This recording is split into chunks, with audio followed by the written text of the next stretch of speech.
What's up, guys? 50,000 subscribers. I can't believe I'm even saying that number. It seems like just a couple months ago I had just crossed 1,000 subscribers and I was like, woohoo, yay, I'm monetized, 1,000 subscribers.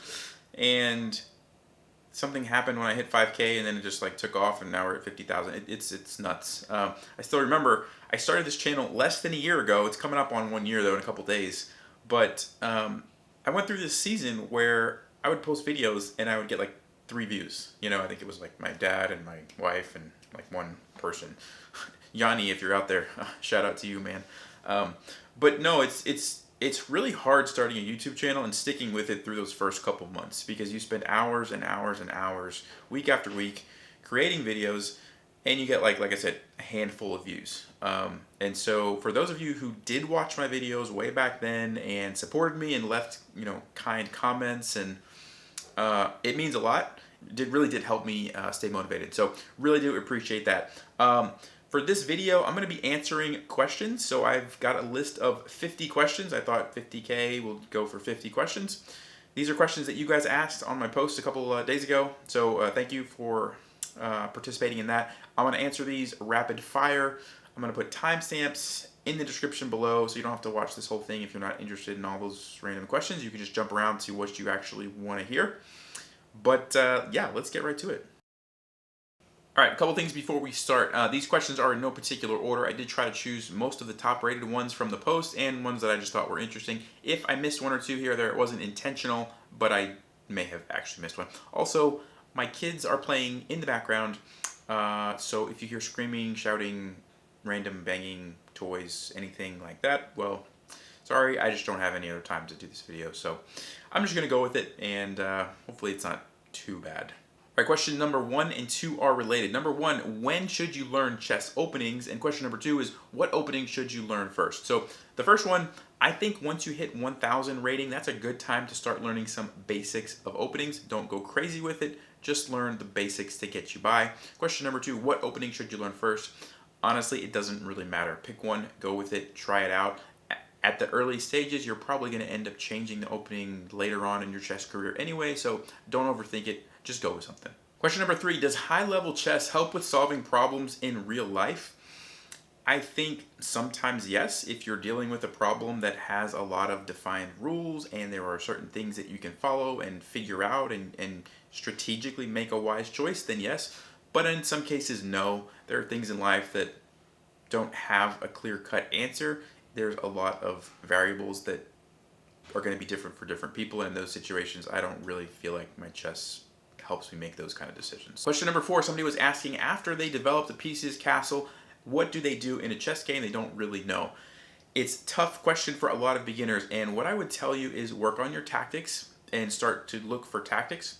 If you don't see any tactics, the biggest thing and the thing that helped me the most was just try not to make mistakes. Try not to make stupid moves, because that's what most people who are, especially at lower levels, who don't know what to do, they end up taking a really good position and ruining it by making just a really bad move. So if you can, even if you're sliding your rook back and forth, if you're not messing up your position, you're doing a good job. So just try to be patient, I guess would be how I would answer that.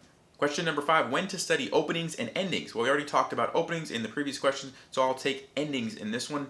I recommend when you first start learning chess, immediately learn how to checkmate with the king and a queen against a king, learn how to checkmate with the king and a rook against a king. Those are absolutely essential and they will come up a lot in your career, so you want to learn those as soon as possible. All the other endgame techniques can be put on hold until probably around 1,000 to 1,200. Then I would say learn some basic endgame principles like pass pawns, opposition, just basic things. You don't need to go crazy with like king and rook against king and queen.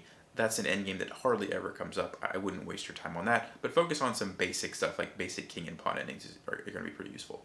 Okay, question 6 is about exchanging bishops for knights and vice versa, and how it affects different endgames and how it affects different pawn structures, and how do you know when to trade a bishop for a knight or a knight for a bishop. So everybody pretty much knows that bishops are good in open positions, knights are good in closed positions. So if the position is wide open, there's not very many pawns that are all locked up and blocking each other, bishops are going to be better. If the position is closed, then the knights are going to be better. Now, if the position doesn't really fit into one of those categories, a couple of extra things that you can think about. In general, bishops are supposed to be a little better. So just keep that in mind. That being said, if your knight has the ability to go to an outpost, so a square that is controlled by one of your own pawns, that is not able to be attacked by your opponent's pawns, the knight is going to be very, very strong. So look for that. In endgames where there are pawns on both sides of the board, and there's like a gap in between with no pawns, the bishop's going to be very strong because it can help on both sides of the board, whereas the knight has to choose which direction to go. So that's a couple of things to think about, but really that's a really hard question to answer because there's so many factors that go into that. You really have to just take it case by case in each position. How many years have you been playing chess? So I started when I was 4, but I just kind of played against my dad. Didn't really take it seriously until I turned 9. That's when I went into tournaments and started playing a little bit more competitively. I'm 33 now, so 20-something years, depending on which age you want to use. How long did it take me to become as good at chess as I am now? So like I said, I started competitively when I was 9, and about when I was 19 or 20, I think I hit my peak rating, somewhere around there. So roughly 10 or 11 years. What books do you recommend for intermediate players between 1200 and 1800? So there are links in the descriptions on all my videos. I'll go ahead and pop these up on the screen as well, but there's an opening book, FCO, Fundamental Chess Openings. It will give you all the basics to get you started on pretty much any opening. I recommend that. I recommend for middle games, just like a basic tactics book like this one here, 1001 Brilliant Ways to Checkmate. And then for endings, Winning Chess Endings, this is the endgame book that I used. It's got everything you need to know to get up to and past 1800. You don't really need to learn much more than that until you really start to get more advanced. So links for those in the description if you're interested. Question number 10, losing a lot recently. How do you get out of a slump? The only thing that I could say is take a break. Happens to me too. And the only thing that I found that really works, take a break. Don't play for a day, 2 days, a week, depending on how long it takes you to get out of it. Also, I like to go for walks, go outside, work out, exercise, do something different, and that usually seems to help. How to find good moves when there are no obvious tactics. This kind of goes back to one of the other questions I answered, where basically I think it comes down to learning how to be patient, but also be ready to take advantage of your opponent's mistakes. And so sometimes what you can do if you can't find a good move is find a bunch of bad moves and just play something else. So if you see, oh, well, that's bad because it puts my king in danger, that's bad because I'm losing a piece, that's bad because blah, blah, blah, don't play any of the bad moves and you're probably going to be making a pretty good move. Why did I start the channel and any plans for the future? So it's kind of two-part. Number one, I always liked teaching chess. I taught at elementary schools for a while in college to kind of help get some extra money, and I enjoyed that. But then when I graduated college, I kind of didn't really have any opportunities to teach anymore. And so I haven't done it in a while, and I kind of missed that and wanted something to kind of bring chess back into my life. So that's one part. And then honestly, I was researching passive income opportunities and stumbled upon hey, start a YouTube channel, and I'm like, well, maybe I could start one teaching chess. I really had no idea what it would turn into when I first started it. It was kind of a big experiment. I just wanted to see what would happen. Had no idea that we would end up here and so quickly as well. So yeah. As far as plans for the future, I hope to one day be able to do YouTube full-time. Right now, it's not bringing in quite enough. Like I said, I do have kids. I have a wife. I can't live off what I used to be able to live off of when I was a single college student. And so maybe one day when we get there, do I get annoyed when opponents message me in chat during a game? It kind of depends on what they're saying and why they're messaging me, but most of the time the answer would probably have to be yes. Somebody asked, I don't understand why stockfish suggests certain moves and they don't make sense to me. I made a video on this on how to kind of use stockfish and use the computer to help you analyze games. Go watch that. I talk about it in depth in there. How to prepare for tournaments. So, I haven't played in a serious tournament in quite a while, but when I did play competitively, the biggest thing that I tried to do was stay well rested. One of my first tournaments, my dad was walking around while I was playing, and he ran into Hikaru Nakamura's parents, and he was talking to them, like, hey, do you think he would want to play a game against, my son, me? My dad was kind of didn't realize how good Hikaru was at the time, and they were like, oh, no, he takes naps in between rounds. And that was kind of the first thing where oh, he takes naps. Okay. And so but I actually learned that's totally true. If you're well rested, you play chess better. It's just a fact. And so one of the big thing that I tried to do, if I had time between rounds, I would go and take naps. There was one particular tournament very early on before I was kind of had figured that out, but I was I started the tournament 3-0. I won my first 3 games. I was playing great, and I decided that night we were gonna just kind of party. I was a kid, so partying was like drinking soda and watching TV for a couple hours before bed, kind of thing. That was it. But that's what we did, and I was really tired. And the next day, sure enough, I got destroyed. Like I lost like 3 games in a row, and so really learned my lesson of like being well rested. Mentally, it helps you so much. So that's a long answer, but yeah, basically just try to stay well rested. When did you get the National Master title? I believe it was around 2007, 2008. It was in college, maybe sophomore, junior year. I can't remember exactly, but somewhere around there. Somebody said, what's NM and how is it different from GM and IM?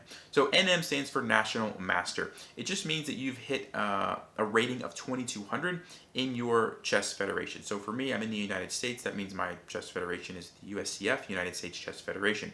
When I hit the rating of 2200, they automatically gave me the title of NM. It was that simple. NM is much easier to get than IM or GM because you simply hit the rating and you're done. International Master also has a rating requirement. You have to be 2400 rated. Grandmaster, you have to be 2500 rated. But in addition to the rating requirements, you have to have what are called norms. And the way you get a norm is by playing in a tournament with a certain number of strong players, grandmasters, international masters from different federations. And you have to reach a certain score in that tournament. And I don't remember off the top of my head what it is, but it's pretty high. You have to win a significant amount of games to achieve it. And if you get it, you get one norm. So one IM norm or one GM norm. Same thing, except the requirements for the GM are a little bit higher. And once you do that 3 times, and if you have the rating of 2400 for IM or 2500 for GM, you get the title. So it's much more involved. Usually grandmasters and international masters are significantly stronger players than national masters.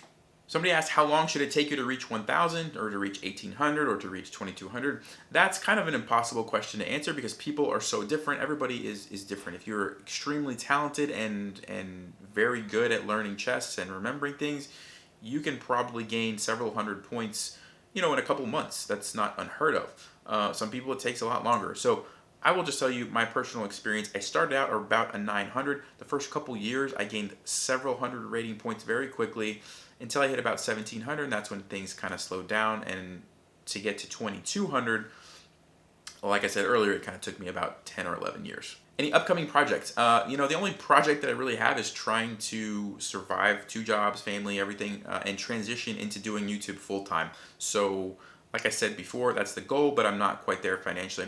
The channel's not bringing in enough to live off of with what we need right now.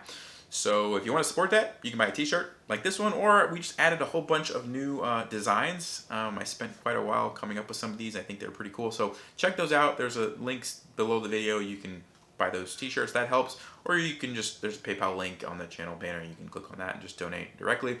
That helps too. But yeah, that's the plan for right now. And I know there are some people who don't have extra money right now. I totally get it. I was a poor college student once myself.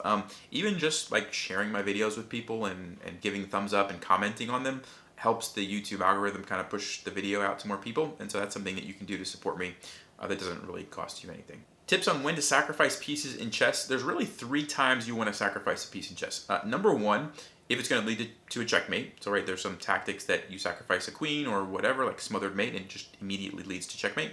Obviously, that's a good time to do it. Second time would be when you win back the material very quickly later, and it actually comes out in your favor. So you sacrifice a knight, but then a couple moves later, you end up winning a rook or a queen.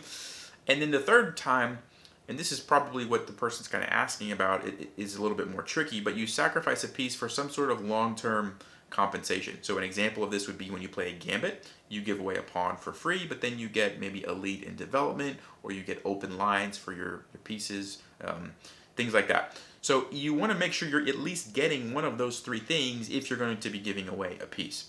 And the tricky part is knowing, is it good enough, right? And so a lot of that comes down to experience.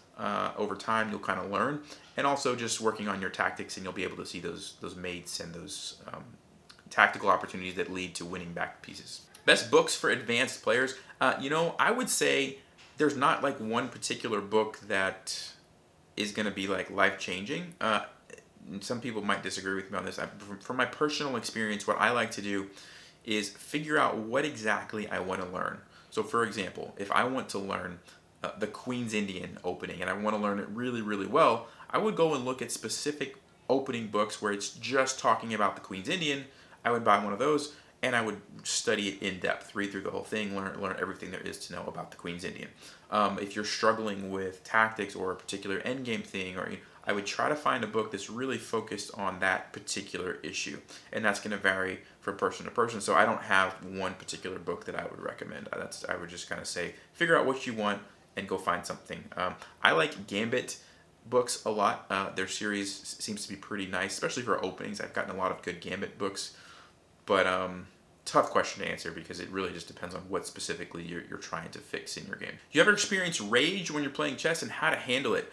Yeah, absolutely, I do. One of the thing about chess players, especially chess players at higher levels, is we tend to get so caught up in the games that we're playing that when we lose, and especially if it's from like what we would consider a dumb reason, like I lost on time when I was just completely winning, or my mouse slipped and I lost my queen, or the opponent did something really dumb that I didn't expect and I had pre-moved a different move and it turned out to be bad, or whatever. Like, there's all kinds of things that can tilt people, but we get so caught up in the game that when we lose, we're like, oh my gosh, what just happened? The biggest thing for me is learning how to step back and remind myself, at the end of the day, it's just a game. Like, yeah, I wanted to win. Yeah, I invested the time playing the game, and yeah, maybe I should have won. But there's more to life than that particular game. And so trying to remind yourself of that is kind of what I do. Obviously, that's easier said than done. And I have experienced rage and even said things, when I'm chatting like to people that I don't really mean and that I would never say like, face to face. So it's going into the game with the mindset of like, okay, it's just a game. And I'm not, when I say it's just a game, I don't mean like that I'm not going to try to win. I'm super competitive, but you have to remind yourself, at the end of the day, it's just a game. Like, your life is going to go on. Trying to remind yourself of that, obviously, it's easier said than done. But yeah, that's kind of what I would say. If chess didn't have a name yet, what would you call it? That's a good question. I don't know. Maybe Stratego? I mean, I understand that I'm stealing that from another game, but I always thought that was a cool name, and my dad and I used to play Stratego, and so yeah, maybe chess could be Stratego? I don't know. What do you guys think? Comment below. Question number 24. Is it worth paying for a coach, and what should you look for in a coach? I would say if you can afford it, yes, it's worth it. What you'll find with coaches most of the time is you can learn the stuff that they're going to teach you on your own, but it's probably going to take you a lot longer. For example, if you spend enough time and enough energy analyzing your own games and just taking the time and asking yourself the right questions, eventually you'll probably come up with, oh, I'm kind of weak in this area. Maybe I should study on that more. A coach is probably going to be able to see that faster than you and get you pointed in the right direction quicker. And so you end up saving yourself a lot of time by spending a little bit of extra money to get, to hire the coach. Now, that being said, you do want to make sure that you have a good fit. So you have a coach who is actually taking the time to look at your games personally, and not just like some coaches, for example, they just analyze games and that's it. It's like, well, I could just do that with the stockfish. I don't need you to do that. You want a little bit more personalized. Like, you seem to be an overly aggressive player, and here's what I'm noticing. You need to slow down, play more defensive, or whatever the case may be, right? So if you can find a good coach, I think it's absolutely worth it. As far as what to look for when you're hiring a coach, I would say just experiment. Like, hire the person for 2 or 3 sessions, and then ask yourself, like, okay, do I feel like I'm really learning? Do I feel like this is a good fit? Or not? And if not, don't be afraid to move on and try someone else. There's lots of people coaching, so don't be afraid to do that. What age did you start playing chess? Already covered this one, but I was 4 and then took it seriously when I was 9. Most useful endgame book, already talked about this, Winning Chess Endings. Favorite musicians and bands. So I don't listen to a ton of music, but when I do, I like to listen to Christian music, and Al City is one of my favorites. He hasn't released any albums in quite a while, but when he was releasing some of his stuff, I think is pretty cool. Do you think you can become a GM one day? I do think I can. I think the question really is, do I want to spend the time and effort required to do it? Because it's definitely a time commitment. There's a lot of things that I would need to learn, practice, and then even just making the time to go to the tournaments and keep doing that until I won enough tournaments to get the 3 norms required. That's really the hard part. if I could do it as part of this channel, if there's enough interest, kind of like what Levy's doing, maybe something along those lines, I think that would be cool. And so maybe one day, I don't know, if we get there, that will be something that we do. What's the thinking pattern of Magnus Carlsen? Well, I did see him play the Bon Cloud one time, so there could be something to that. Is 2,000 rating realistic for someone with a full-time job who's currently at 1,500? I would say yes, it's definitely realistic. Obviously, that's going to depend on the person. If you are gifted and kind of talented with chess and strategic type of games, then absolutely. If not, it's probably going to be pretty difficult if you have a full-time job. But yeah, you can do it if you put in the time.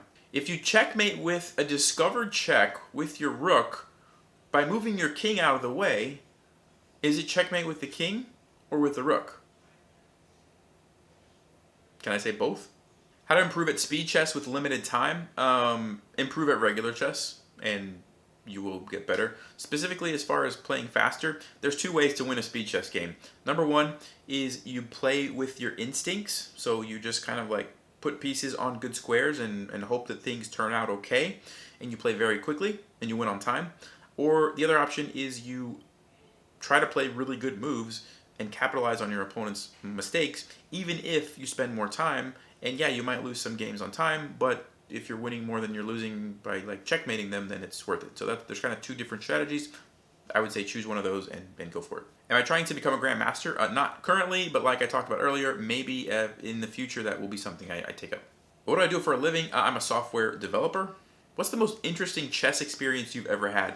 So probably I've had quite a few interesting experiences, but one that comes to mind, I was playing it was one of my first tournaments, a national tournament, a lot of people there. I was playing against this girl and I was winning. I checkmated her with my queen, I think it was a queen, a rook, and a king, and she was in checkmate, and she grabbed her king and moved it, which was obviously moving it to a place where it was check, and then was like, oh, that's check, well then I'll move here. So she essentially moved her king twice and said it wasn't checkmate, and I was like totally winning the game. She didn't have any pieces left, so I'm like, all right, whatever, I'll just checkmate her again. So I checkmated her again, and she did the same exact thing, moved the king like twice to get out of checkmate. And that kept happening, and finally I was like, okay, this needs to stop. So we called over the tournament director, and he was like, well, I didn't see the game. So I started notating. I had stopped notating because I thought the game was just over. I was just kind of moving quickly. And I started notating again, and then she was like, okay, he's notating, so I won the game. But it was just weird. She just didn't want to lose. And so, yeah. Anyway, that's probably one of the more interesting ones. What's the story behind the king and queen behind me? So the king and queen, I think my dad got them from, he used to work at a home building company, and the model house that they were doing something with, they were like cleaning it out or whatever, and they had these pieces in there, and he asked me if I wanted them, and I'm like, yeah, why not? And so we got them, and they kind of make a nice backdrop. Chess.com used to have the name Chess Vibes. Why did I choose the same exact name? So actually, when my wife and I were talking about what to name the channel, we were coming up with all sorts of things. I mean, you name it, we probably thought of it. And at one point, I don't remember if it was me or her, but Chess Vibes kind of popped into one of our heads, and we're like, hey, what about Chess Vibes? And we're like, that sounds pretty cool. Why not? Let's go for it. So I looked it up. I did notice that it used to be what chess.com is now, I guess, but I saw that they had already changed their name.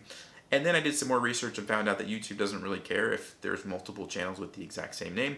So I'm like, I'll just go with it. Why not? So that's what happened. I never intended to like copy anything. I just thought it was a cool name. Bishop or knight? I gotta go with knight. Do you earn any money outside of YouTube? Absolutely. I have my full-time job. I actually make more money from my full-time job than from YouTube, which is why I haven't quit my job and done YouTube full-time yet. But hopefully, after everybody watching goes and buys a t-shirt, then I'm going to just quit tomorrow. So you guys can just make that happen.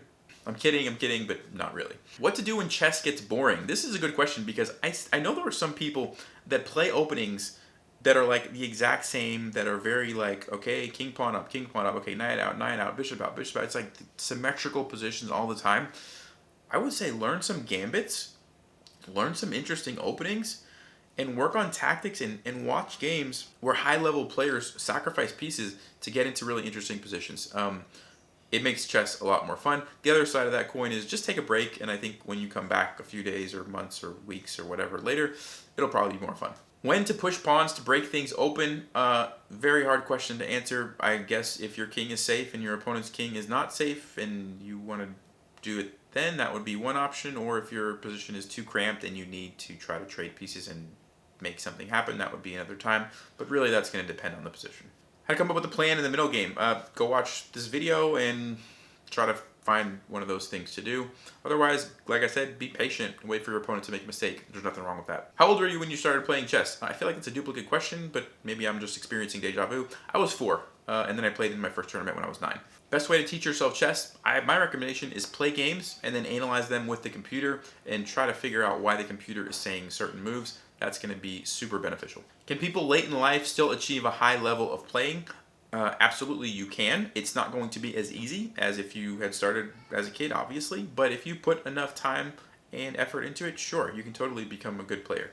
Recommendations against e4, Scandinavian, or also known as the center counter. How to take advantage of opponents' mistakes. A lot of it comes down to being good at tactics, and so that you can spot those things when they come up. So if your opponent makes a mistake by blundering a piece or a queen or a checkmate or whatever, you have to be able to spot the tactic that takes advantage of that mistake. So work on tactics. When is chess actually fun? When you're like sacrificing pieces and getting some really nice checkmates. So it goes back to my other answer about when chess is boring. I would say learn some exciting openings and work on your tactics. It makes it more interesting. Opening recommendations for beginners. If you're a complete beginner under 1,000, I would say don't even worry about openings. Work on your tactics and not making blunders. Like I said, once you hit 1,000, that's when you can start looking at some basic openings. As far as recommendation, it really doesn't matter. Watch this video and maybe that will give you some help. Last question, it's a bit interesting, but which type of people would you advise to not play chess? I guess people who don't like to think. Alright guys, there you have it. 50 questions, 50 answers. I hope you learned a little bit something about me or maybe about chess that helps you.